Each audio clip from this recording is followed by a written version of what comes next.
and people aren't thinking about brands. And when you start to dig into it, the word brand has so many different definitions. One of the first words that a CEO gets really nervous of is when someone says brand from the marketing department. What they hear, even though you and I are using the same word, the marketing person is saying, what I mean is the tangible and intangible stickiness, and the brand is a shorthand for a purchase habit that you've already solidified around. What the CEO hears is, you want to reduce my EBITDA and spend money on something that I'm not going to get a benefit from till long term. I guarantee you, if a private equity firm bought your firm and you're the head of marketing, you go in front of the private equity firm, you say, oh, I've got this brand strategy, they're going to say, you're not the right person for this job. I need sales increases tomorrow. And when you use the word brand, what you mean is this mamby-pamby, soft Hallmark ad thing that's going to maybe give me more affinity over time, but I need sales now. In a corporate world where all employees have great leaders with no egos that create fun cultures where people can do their best work, the employees and companies thrive while doing great things for the customers, themselves, and each other. Well, we know that rarely happens. I'm Jeff Palacio. I have been a leader for over 40 years for every t-shirt size company, from small 16 employees to extra large over 1 million. Please join me while I interview outstanding leaders that will share stories of great leadership and not so great. It will help you become a better leader while poking fun about all the crazy shit that happens in corporate America.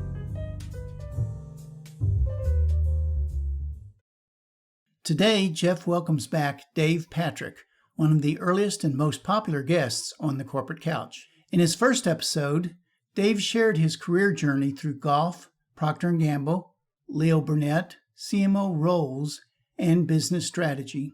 This time, Jeff and Dave go deeper into the topics they only touched on before. They discuss why CEOs often struggle with marketing, how companies mistake activity for strategy, and why the CMO role can become a trap when leaders expect magic but resist change. Dave also shares his perspective on sales and marketing alignment, working backward from the customer, the role of AI, and why great strategy is ultimately about helping companies get to better. Dave, welcome back to the Corporate Couch today.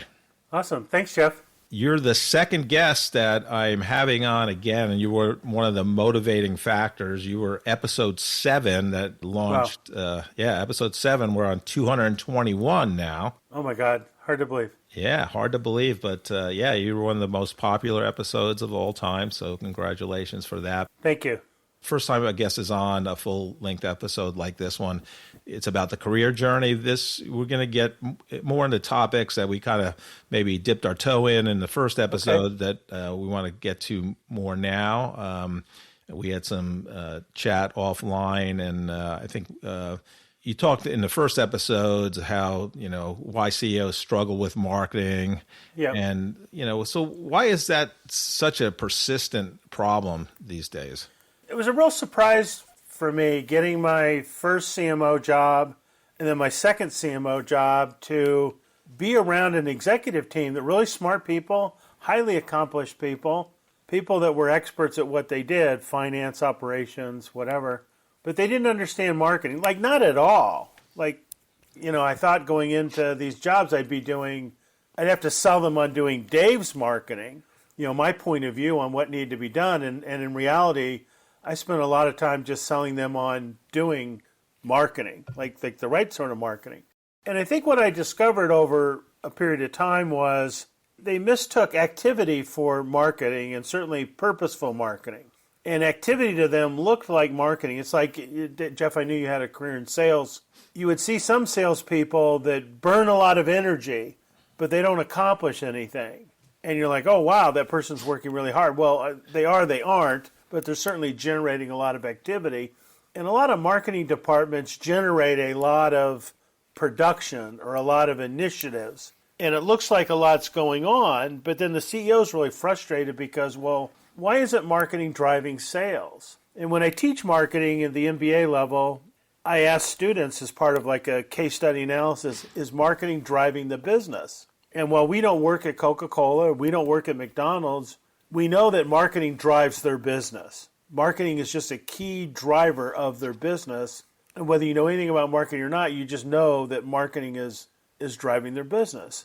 And if you talk to a Coca-Cola bottler, hey, what's Coca-Cola doing for you? Wow, the marketing is really creating demand, creating habit, creating visit frequency, and driving, gallons. They probably measure it in gallons. So here I am working with an executive team, and they want marketing to work like a math problem.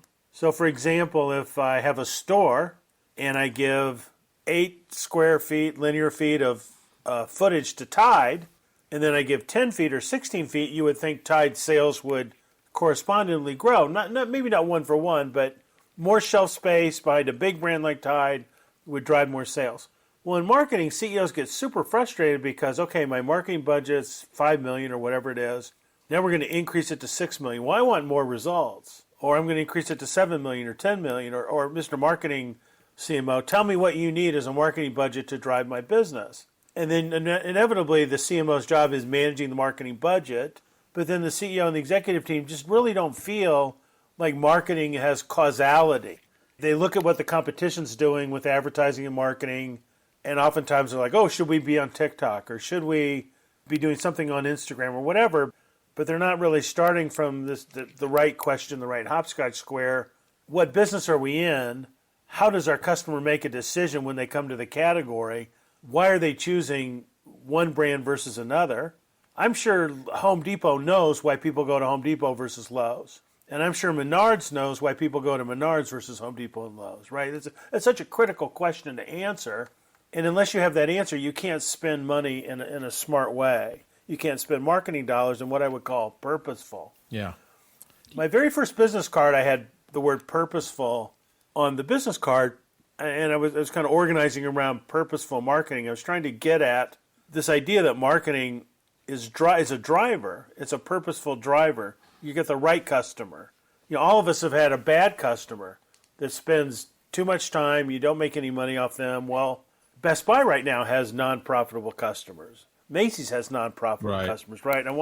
And so marketing's job is to really get the right customer, value them, honor them, and then generate more business from them. And that takes a lot of heavy lifting intellectually, and it's not just activity. Right. And the default is in two ways. The default is always activity over thoughtful purpose, but it's also the default is always price. Gee, sales are bad at Burger King this week. Maybe we need to reduce prices.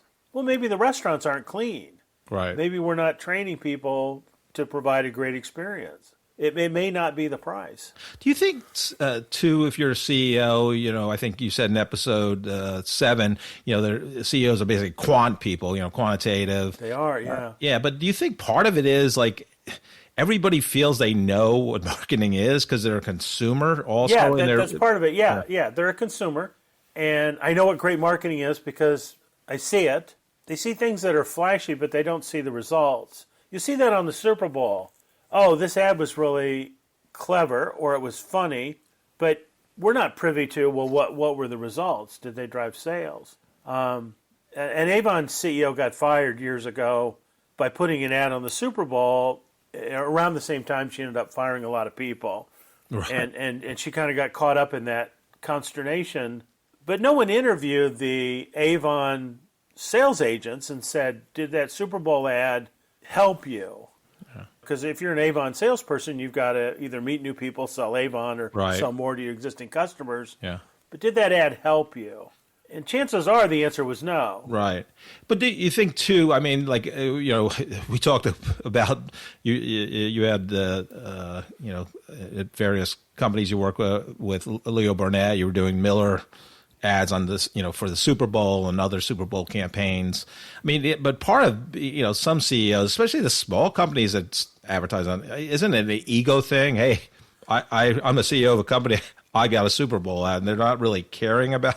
Unfortunately, there's just 2 parts I want to say. So one is I am very distressed at several things in marketing, right? So one of them is your company's going to do a Super Bowl ad, and the ad is written about you to glorify you, and it's written to you as opposed to the customer. There's no reason Dunkin' Donuts should spend all the money they spent on Ben Affleck and Matt Damon and Jennifer Lopez. Has nothing to do with why I would go to Dunkin' Donuts at all. And in the fact that Dunkin' Donuts was changing their menu, trying to be an all-day solution, changing their name from Dunkin' Donuts to Dunkin', and they're trying to redefine in your mind. And instead of that, it's like, oh, look at how funny Ben Affleck is in the drive-thru. The ad is about Ben Affleck. It's not about Dunkin' Donuts. Right. It's not about the value proposition. It's not why you would go. It doesn't introduce you. I mean, if Dunkin' Donuts is like launching a line of breakfast sandwiches or whatever, and every time they do research, Dunkin' Donuts is named as the best tasting coffee. The ad didn't have anything to do with, oh, have you tried what Americans are voting is the best tasting coffee, right? Instead, they're going to spend all this money and do something very clever. It's like money thrown into the wind. It's got no sticking power. It's got no purpose. And part of the, going back to what you said about, if you get into the CEO suite, chances are you got there through finance or operations. You know how to run the machine or you know how to run the money.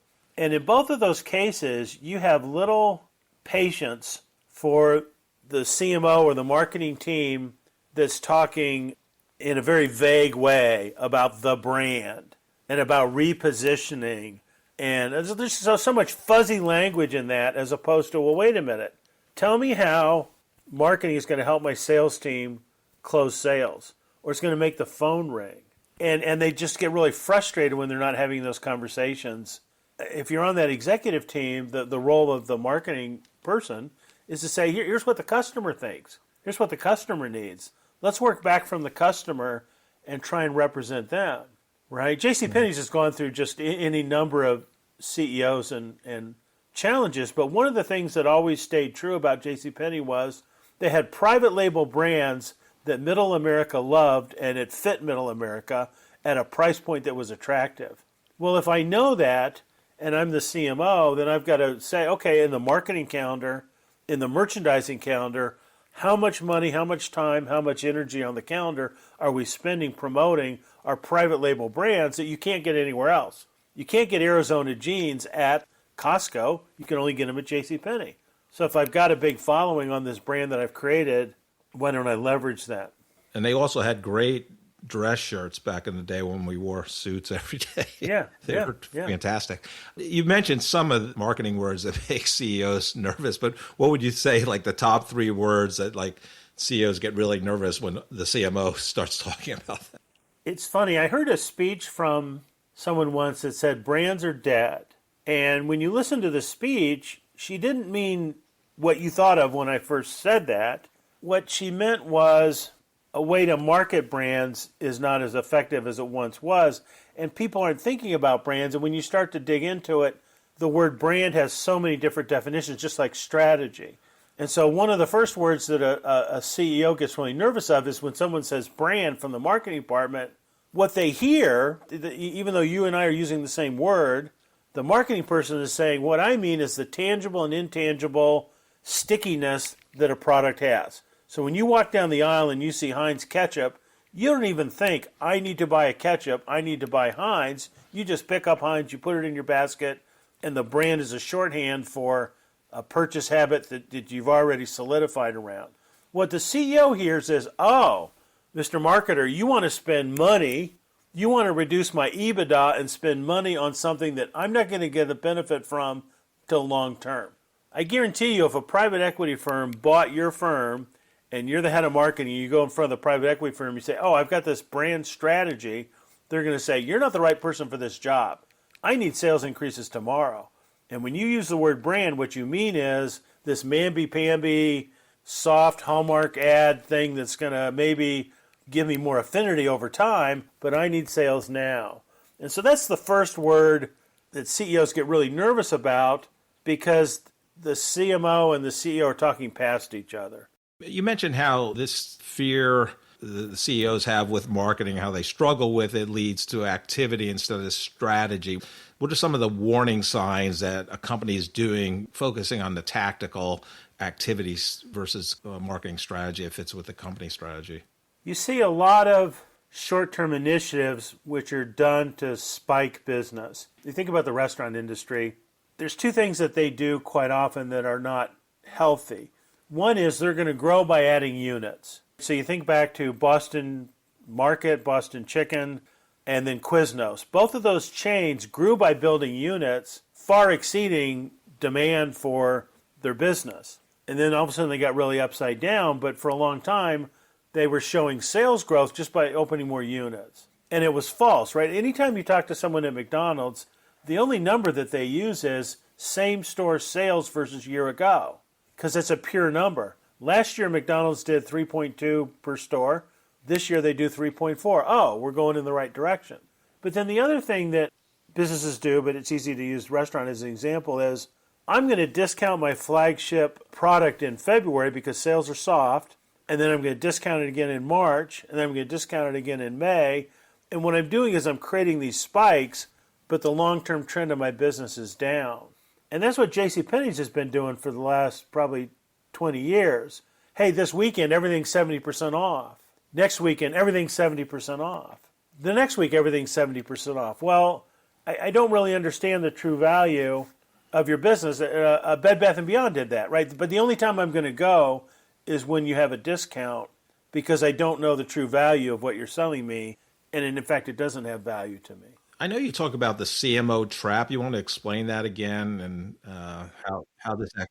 You don't realize it till you've had multiple CMO jobs or you've watched up close, but the CEO and the executive team is looking for magic. Because they're quant people, and because they've been around a lot of marketing people for a long time, they interview and they seek out these marketing people that, oh, you're going to come in, Mr. Marketing Person, and you're going to do all this magic. And the person survives the interview process, and now the expectations are really high that you're going to come in, and we're just one ad campaign away from unbelievable success. Even though our stores are dirty, our people aren't trained, our products are stale, our brand's stale, any number of problems, but the marketing person's going to turn it around. And so the marketing trap is what happens is, so I get a new CMO job, I'm on the clock, right? From day one, I'm on the clock. But because the person they fired set in motion a lot of things, I'm not even going to be able to do Dave's stuff for like 6 months. So I got to write a plan, get it sold. Now 6 months from now I'm already in the job 6 months, but I've been executing what you fired the last guy for. So now I get to do my stuff, and I've got this little window, but the expectations are so high. Oh, you're the guy with the magic wand. You're going to come in. And you see CEOs burn through, and executive teams, they burn through CMOs. You may or may not remember this, but if you go back about 5 years, and then every year before that, Panera was advertising for a CMO. It's like, holy cow, big job at a big company, and next year they need a new CMO, right. And next year they need a new CMO. Yeah. Well, what was happening was, in hindsight, the private equity firm came in, bought Panera, and then they said, look, we got to strip costs out of this thing. And where's the number one place after labor to cut costs is marketing. Marketing is the highest variable expense other than labor.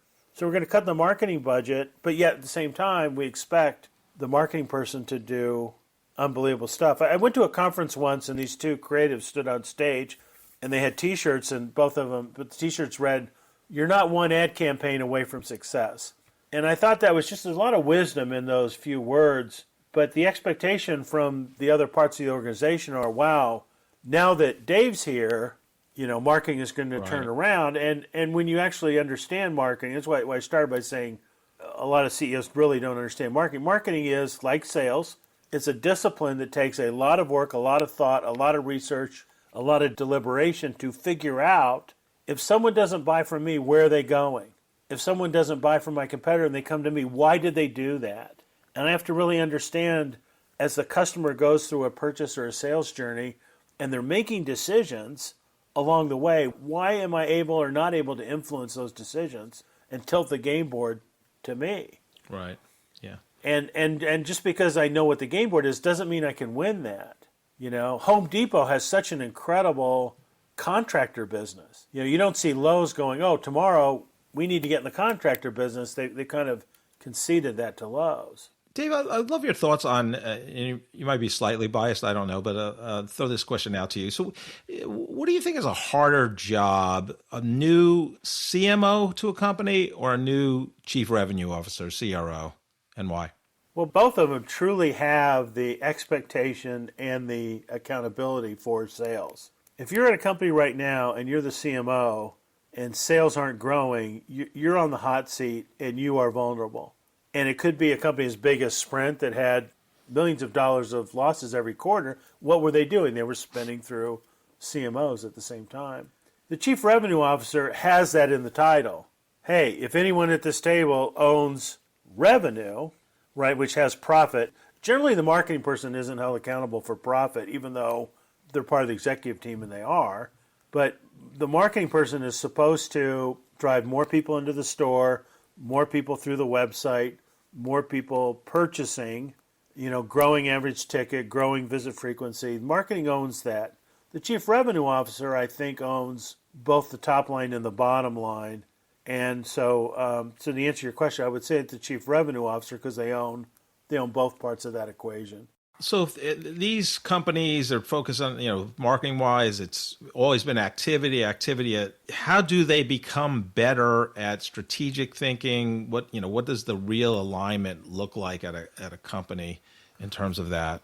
It starts with understanding the business model and how does the company make money, right? If you and I went to AMC Theaters tomorrow, we would know, they make money off the popcorn and the Coke. They don't really make money off the ticket sales. So if I know that as a marketing person, how do I orchestrate a marketing initiative that's driving more soft drink and popcorn sales? If I'm at a hardware store, they make all the money in the back. Those items that have dust on it that you only need once in a while. You call it a thingamajig or whatchamacallit. They make enormous profit on that. Right now there's a lot of flowers at the front of a hardware store. A lot of cash flow off that, but they're really not making a lot of money off that. So if I understand the business model, like I've had a lot of manufacturing clients, and they make enormous amounts of money because the client stays with them a long time. I'm going to make a custom tool and die for your business, and you're going to buy that from me for 20 years, and I'm going to service the account.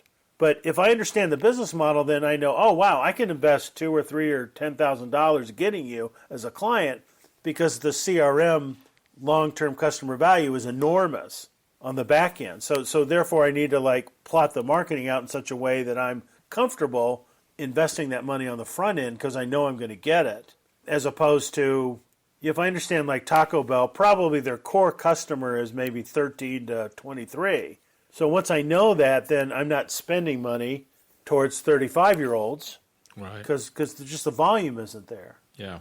So I think that's part of it, is really understanding the business model. Is marketing aligned with the business model and the sales effort, right? Every organization has a sales effort. Is marketing helping that, or is it isolated from that? It needs to be integrated very tightly. We had a client a few years ago. I was just astounded that the sales team and the marketing team weren't even talking. And the sales plan and the marketing plan didn't look like they came from the same company. And I was just astounded. And I would look at that and I would go, wait, no, marketing has to support sales and sales has to inform marketing, and both of them are held accountable for the growth of the company. But I couldn't understand why they weren't aligned, not just aligned, but purposefully on the same page on everything. Right.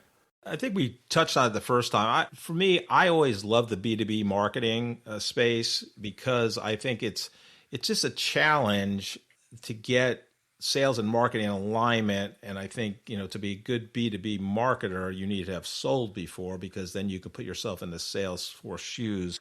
But why do you think they don't work together? Is it an ego thing? The head of sales, the head of marketing? It's just, I don't know, it's a pissing match, or what are your thoughts on that? Many, if not most, marketers don't walk the salesperson's path. My first job out of college was in sales. And so later on, if I'm in marketing, I understand working back from the customer in a genuine way, meaning our sales team is talking to the customer, what's happening there, can I influence it? I also think that marketing just has a different lens. If I'm a marketer, let's say for Goodyear tires, I'm thinking about my tire brand, I'm thinking about the competition, I'm thinking about how many tires a customer is going to buy, Do they have a used car? Do they have a new car? Are they going to buy a premium tire or not? I've got a whole bunch of things going in my mind so that I can grow all the volume of Goodyear tires. If I'm a salesman for Goodyear on the front lines at a Goodyear tire store, I'm probably just thinking, hey, instead of selling one tire, can I sell four? And I've got just a very transactional mindset. But if I'm, let's say, a regional sales manager, I'm probably back away from it enough to think, oh, the higher performing stores in my geography are those that are helping their customers in the truest possible way get the right tires for their cars. How do I get more people doing that? And then marketing can help me. If it's done right, it can help me do that. But a large problem is they're not even talking to each other. When I got the job of Chief Marketing Officer at Beauty Brands, we had 25 stores. We were going to grow to 55 when I was there.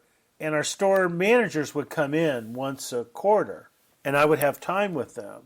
And I used that time to listen. I would ask them, what's not happening that we can be doing to help you? And these were store managers. They weren't merchandisers. They weren't marketing people. Many of them were former hairdressers that now ran a store. And they didn't think like marketers, but I did. And I could ask them questions that I could find the solution to how I could help them. You know, if I ask them just directly, how can I help you? They don't even know how to answer that. Right. Hey, discount the product. I mean, they go to something transactional.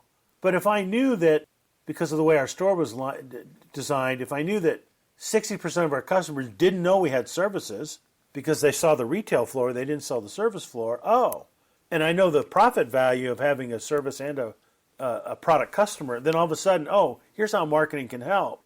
I can help you get more service customers. Right. You know, that Kevin Leary from Shark Tank, he says when he buys a company, he's thinking about buying a company, the first person he wants to talk to is the head of sales before meeting the CEO or the CFO, because he wants to understand the business from the customer's point of view, and he said the head of sales knows that. Right. Right. Well, the marketing person should have that same passion.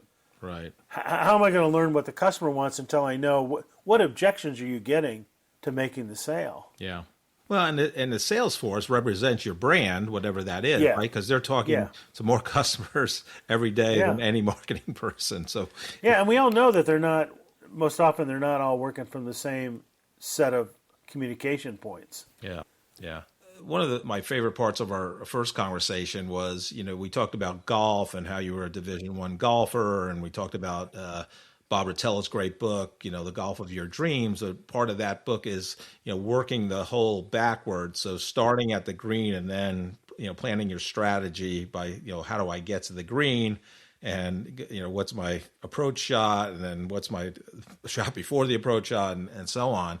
And then you mentioned how you kind of applied that strategy at a board meeting in terms of a private equity group. But how does that thought process apply to marketing strategy? Are you drowning in boring corporate communications? Palacio and Partners is here to rescue you. We transform internal podcasts from snooze fest to must-listen content that actually connects your team and strengthens your culture. Imagine podcast episodes that make your employees laugh while staying informed. Our founder, Jeff Palacio, doesn't just create podcasts, he creates conversations that break through the noise. Whether you're a growing startup or a massive corporation, we turn your company's story into audio gold. Leadership becomes human. Remote teams feel connected. Your message cuts through the clutter. Palacio and Partners, where corporate communications gets a fun makeover.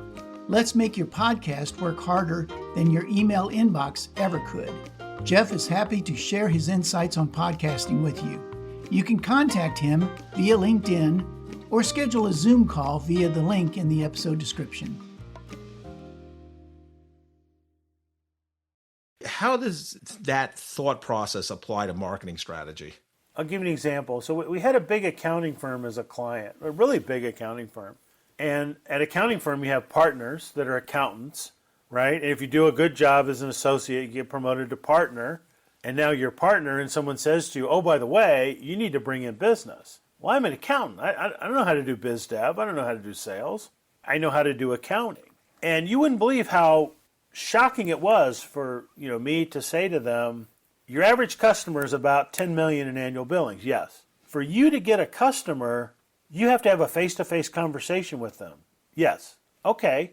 What do we need to be doing in terms of sales, marketing, biz dev, whatever, to get you into a conversation with a CEO that's going to make a decision, oh, I'm going to leave my current accounting firm and I'm going to bring it over to you?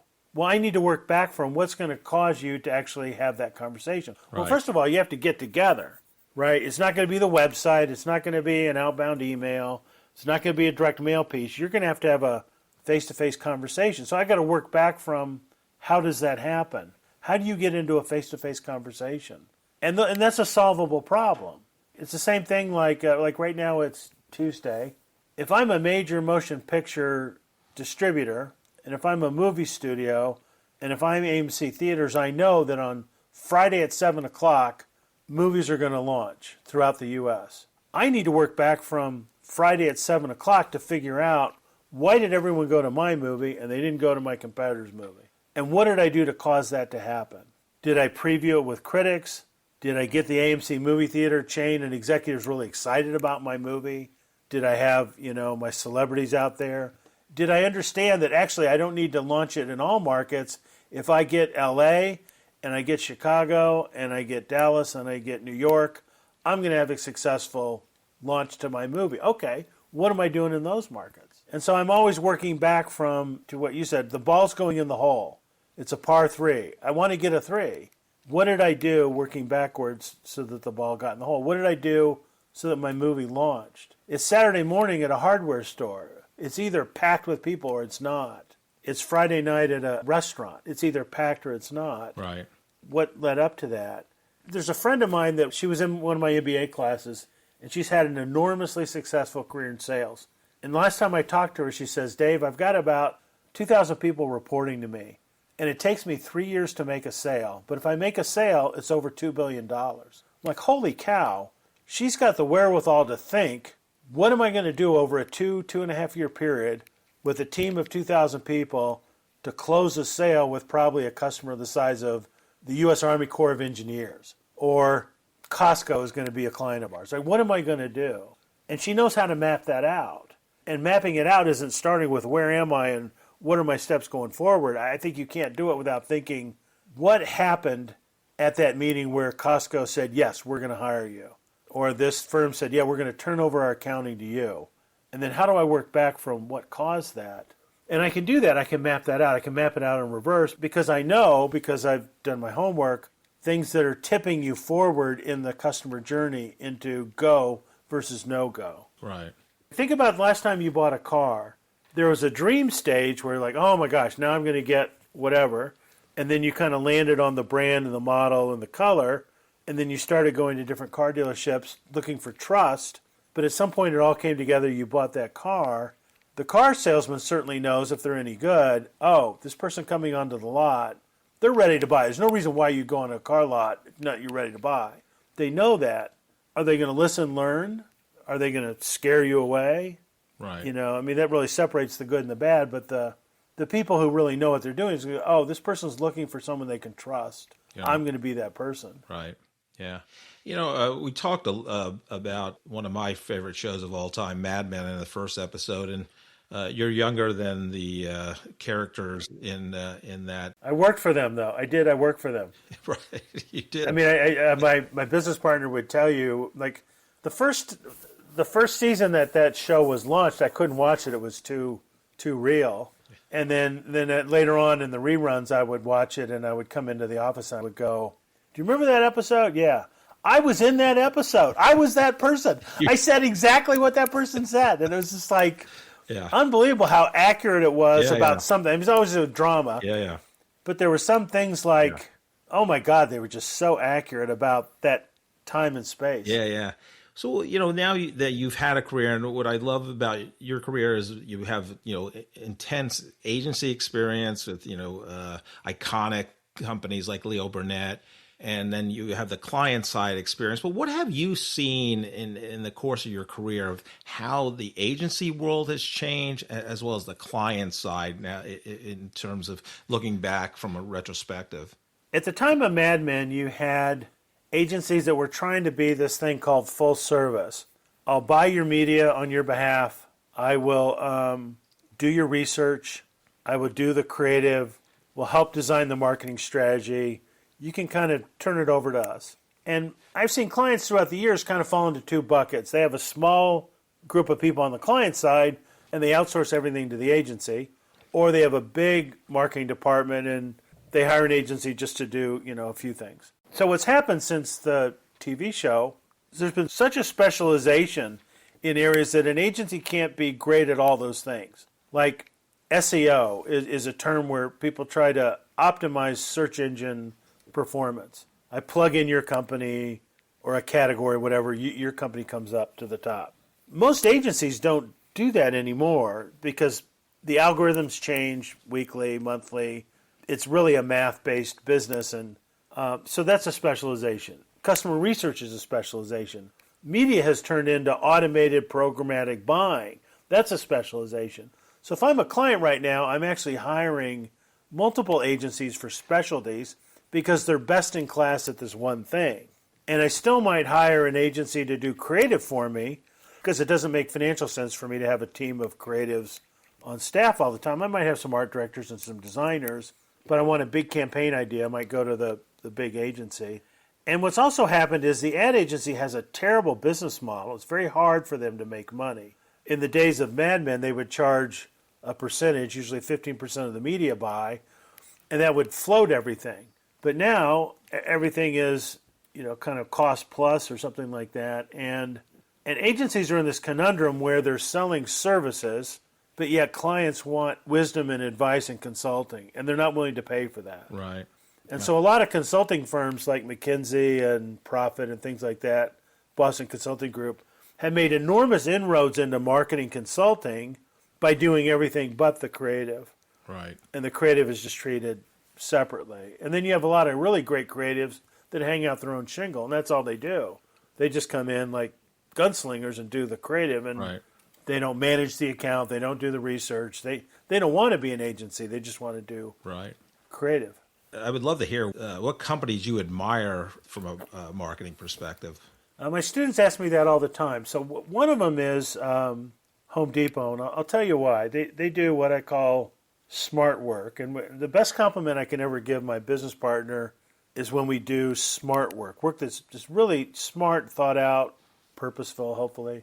So if you go into a Home Depot right now, every end cap in the store, which is the most valuable real estate in the store, every end cap will be a project that you need to be working on in your home 6 weeks from now. So how smart is that? That they're right now they've got end caps saying in July, here's what you ought to be doing, and they show it in 3 steps. And you can do it, Jeff. You can do it. You don't need to hire a crew of people. You can do it, right? If you think about the category benefit, but also Home Depot, you can do it. We can help. So I'm going to shop the store. I'm going to walk by project ideas that prompt you to tackle a project where you're going to buy the stuff from me. And they do it incredibly effective. And they're always leading you through the season. The hardware business is a seasonality business. And so they're going to make an enormous amount of money right now in stuff for your yard, stuff for your garden. But they had that stuff up 4 weeks ago. And they just lead you through that. And I think that's really smart. And all their advertising, even though they change campaigns, if you have some sort of project at home, you're going to think through, do I hire someone to do it for me? Do I do it myself? Do I kind of fall in the middle where I get some help? And Home Depot has really said, you can do it. We can help you, but you can do it. And it's all about empowerment. I can't remember what the current campaign is, but it's something along the lines of doers get it done. Right. Again, it's all about empowerment. Yeah. So I think they do it very effectively. I'll tell you who else does. Obviously, I'm going to say something that no one knows, but one of the secrets to Coca-Cola's success is their bottlers. Coca-Cola has a bottler system where they give a geographic monopoly to someone who takes the syrup from Atlanta, mixes it with water, puts it in a bottle or a can or whatever, and then sells it.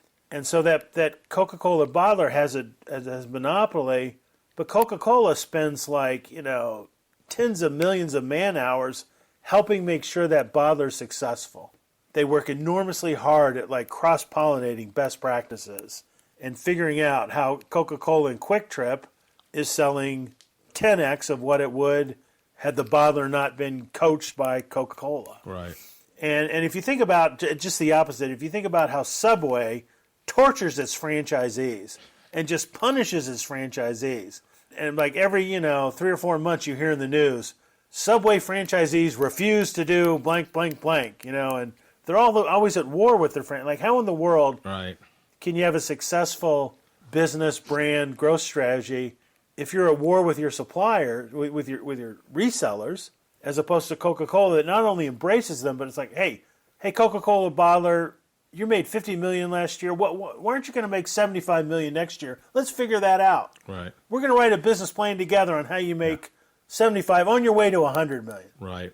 And so I think Coca-Cola, you think, great ads and whatever, but I'll tell you one thing I saw from Coca-Cola when I was in high school and college. I worked in 5 different McDonald's restaurants, both corporate and franchisee. Just a kid, right? It was a part-time job. And one of the things I noticed was the Coca-Cola sales rep came into every single McDonald's at least once a week and measured the calibration. And so it's no secret that Coca-Cola tastes better at a McDonald's because it's calibrated properly. The right temperature, the right mix, because the Coca-Cola rep is in there. Why is the Coca-Cola rep in there? Because McDonald's is their biggest account, and they care about it, and they service that account. That's really smart marketing. Yeah. You might have said this, and I probably missed it, but is a Coca-Cola bottler, is that an independent? Yeah, it's an independent. It's not owned by Coke. Okay, interesting. Yeah, so it's a partnership. Just as an aside, I'll tell you, there's a lot of brilliant things Ray Kroc did with McDonald's. But one of the things he did at the very beginning of McDonald's was, back when they only had like 5 stores or 6 stores, if you're a McDonald's franchisee, you had to get ketchup, you had to get napkins, you had to get straws. And Ray Kroc thought, you know what? I don't want to be in the position of selling those products to the franchisees because that's going to create friction. And he set up a separate company owned by the franchisees that sold the paper, the napkins, the supplies, the ketchup, whatever, Right. to the franchisees. It was a co-op. Part of the biggest friction right now between Subway franchisees, and a lot of franchise is the franchisor is selling napkins at a markup that's onerous. And the franchisee knows, I can get napkins somewhere else, but this franchisee's making money off my napkins in addition to my franchise fee, in addition to I got to pay rent and royalty. Like it drives them crazy. Right. Because it's not the right thing to do. Right. And so Ray Kroc did that right at the beginning of McDonald's. And Yeah. here you are, 50 years later, and McDonald's never has a problem with franchisee friction over the little things. Yeah. Yeah. That Ray Kroc movie with Michael Keaton, the founder. Yeah. A great scene when he went to his first McDonald's, or the only one. When it was family run, and he got all the food in like 5 minutes, and they gave him a bag, eat it in your car, take it away. And he's like, take it away. And, it was like 95 cents for a burger. Yeah. But it was like, you could see the wheels turn. He's one of my favorite actors. So that. Here's a real interesting thing about that time when he was discovering McDonald's. I mean, he's a milkshake machine salesman. Right. And McDonald's is buying the most number of milkshake machines of any of his customers. He went to San Bernardino, California, just to, who's buying all these milkshake machines? And so he discovers McDonald's from the McDonald's brothers. And up until then, there was nothing like fast food. There were like these drive-ins like Mel's from, American Graffiti. But the only people that were at these drive-ins were hoodlums and people hanging out causing trouble. And so Ray Kroc had that in his mind. And as McDonald's was first forming, he made sure that the seats and the benches inside of McDonald's were not comfortable because he didn't want people hanging around. Like you come, you eat, and you go. And to this day, if you go into a McDonald's right now, after about 10 minutes, you're like, Yeah, that's right. your back starts to ache because with design, they don't want you to stay. Love that. Yeah. Eat, time to go. That's funny. That's funny. It's hard to have any type of conversation without the kind of asking about AI. So, obviously marketers are using AI for probably a lot of tactical things, but what's your take in terms of, can it be a strategic tool? What do you see that best in class companies are doing and as well as your company? So it's a great question. I'll start with an anecdote and then come back to it. So if you go back about 20 years, I'm in this conference of just CMOs. retail CMOs. And a guy stands up at the front of the room and he says, how many of you are using social media? And all the CMOs raise their hand. No, the question was how many not using. How many of you know what you're doing with social media? And everyone raises their hands. And he looks them all in the eye and goes, bullshit. He goes, I've been working on social media for 10 years. I don't know what I'm doing. So I know you guys don't know what you're doing. And they all laugh like, nervous, like, we have no idea what we're doing, right? Because it was so new. Right. And that's where we are with AI. Companies right now, unfortunately, in marketing, are using AI for cost reduction, for things that are labor intensive and repetitive.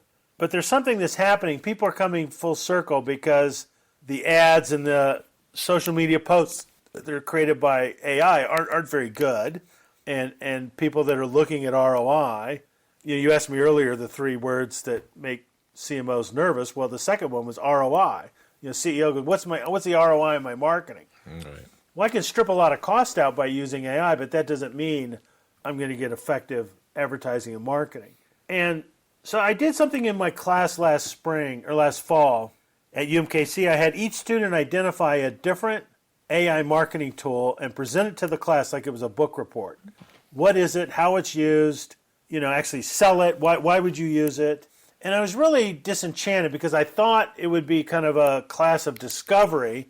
And I found out that out of like 30 kids in the class, 2/3 of the tools were basically word editing tools. And people were using it for that. And then only like a few of them were like media planning and placement. Right. So this big promise of AI, I don't think people have discovered it yet in marketing other than efficiency. And I was really looking for tools. And in fact, I tell my graduating marketing students, hey, if you want to be a millionaire by the time you're 30, figure out the top 20 AI marketing tools, become expert at it, and then show companies how to use and optimize those tools. Yeah. Like no one's doing that right now. I don't think AI is going to solve strategy, but I do think it's going to wipe out research. I don't know if in your career you used Mintel research, but early in my career, if we wanted to get a comprehensive category analysis, we'd spend about $25,000 and get this Mintel research on the coffee category or the bagel category, whatever the category was. And Mintel had done all this exhaustive research on the category, the competition, pricing strategies, messaging strategies, sales processes, everything. You just got this enormous tutorial, 150-page report on this category. It made you brilliant instantly. AI can do that instantly for free, Right. basically. So that's astounding. Yeah. I've got a client right now that is working on a project, and it's astounding for me that I can, use ChatGPT or Claude or whatever, and I can get, or Perplexity, and I can get just this robust discussion on a point in time. I can say, hey, tell me what happened on June 5th and 6th at this point in time as this company was making decisions. And oh my God, I'm right there in the boardroom with the CEO and they're trying to make these decisions. And it's just making me smarter. I'm doing the research, but it's efficient and it's cost effective. So I think that's like the first piece. You used to hire people in marketing to do analytics, and their job's called a marketing analyst, where you look at a lot of data, you try and find patterns. Well, right now, companies are overwhelmed with data. All this customer loyalty stuff generates a lot of data, but the data isn't turning into knowledge. It's not turning into actionable insights. Yeah, data rich and information poor. Yeah. So I think AI is gonna make that happen. Can you imagine if you're Macy's right now, you take all your customer loyalty data, you put it in some sort of an AI machine, and you say, who are the customers that are coming to me that are actually bringing in more customers? Who are my influencers? Wow, how valuable is that? Right. Not just my heavy users, but my influencers. Right. That's incredible. Yeah. So I think that's where it's going to go. But at the same time, it's compounding so quickly. I don't know where it's going to go. Yeah, I mean, yeah. If you did something 3 months ago in AI and you're like, Yeah. it didn't work, it was not that good. I'm like, well, try it again because it's a lot better than it was 3 months ago. Yeah, exactly. Yeah. It's hard to believe it was 3.5 years ago when we had our first conversation for the podcast. But talk about your company and how it's involved and where you guys thanks. at right now. I met my business partner about 10 years ago. I was doing marketing consulting. She was helping companies with technology. And she invited me to join her company, and we kind of evolved the company into marketing and technology. And it's amazing how many clients and companies had challenges that touched both marketing and marketing technology. So we had a robust portfolio. And over the years, we just started doing more strategy assignment. And the name of our company, Wise Webs, if you knew us, it didn't really matter. But if you didn't know us, it was hard to get strategy conversations from a technology kind of a hopscotch square. So for the last 3 years, we've been getting a lot of clients for strategy projects, and we said, well, why don't we just start a separate company called Wise Strategy, which we did, and we've launched, and we have a website, wisestrategy.com. And we help clients primarily in private equity, retail, professional services, technology, animal health, and nonprofit with their growth strategy. That's where we're focused. If you want to go from here to there, we help them create bridge plans. And what do you need to do to grow your business to where you want to take it? What's your next level of growth? My business partner says that. What's your next level of growth? And sometimes it's marketing, sometimes it's sales, sometimes it's biz dev, but that's kind of our sweet spot. We live there. Yeah, nice, very nice. I think it would be great to end the episode with a question like, if you could name one thing marketers need to do better when talking to CEOs, what would that be, Dave? They need to talk the language of the CEO. The CEO and the CFO think in terms of EBITDA. They think in terms of ROI. They think in terms of assets and costs, a game board that you have to overcome a lot of entrenched obstacles, one of them being cost. And the marketer just talking about brand and branding, you're not even on the same level of conversation. And so for the CMO going into that conversation, they need to work back from the customer, work back from the conversation. In fact, it's funny, I've got a class right now writing strategy papers as part of their final exam. And even though I told them, you have to write this to the CEO of this company that you selected, you can see they're writing basically a student term paper, even though they've said, oh, it's to the CEO. But if you had to write, or if I had to write a memo to a CEO, who's the CEO? What's important to them, right? The memo I'm going to write to Elon Musk is not the same memo I'm going to write to the CEO of General Motors. Right. And I've got to put myself into their shoes, and what they're thinking about is cost, expense, causality. And boy, it's funny, there's a scene in that first season of Mad Men where Don Draper is called the want man, and he kind of processes it, and then he owns it. And I challenge, when I give speeches, I challenge people to think, if you're in marketing, you have to create want. You're in the want business. And so if I'm going in front of a CEO and I'm a CMO, I need to have a conversation that says, boy, of all the things on your plate, of all the things that you're worried about, Mr. CEO, I'm going to be in the business of creating need, creating want, creating business. I'm going to generate business, and here's how I'm going to do it. And then the CEO is going to go, oh, tell me more. I want to know more about how you're going to do it, as opposed to I'm talking about intangible stuff that just isn't visceral. And, with a CEO, I think you really want to be in the sandpaper business where you're creating friction, but it's positive friction. Right. And you're going to be the person that drives business. How are you going to do that? Here, here, and here, right? That's how I'm going to do it. Yeah, Seth Godin would say, as you know, great marketers create friction, right? So I love that. His last book, he said, obviously he's written a lot of books on strategy over the years in different forms, but in his latest book, This is Strategy, he talks about strategy is getting to better. And I always thought, what a great definition, right. Getting to better. Mm-hmm. And whether I'm trying to lose weight, whether I'm trying to improve my financial situation, whether I'm trying to get into a college I want to get, what am I doing to get to better? Right. And I think that's just a smart framework for strategy. Yeah, I love that. Dave, thank you so much for coming on. You're welcome. Second time to the couch. I always say I come out a smarter person after talking to you, so thanks for coming on. Awesome. Thanks, Jeff. It was wonderful.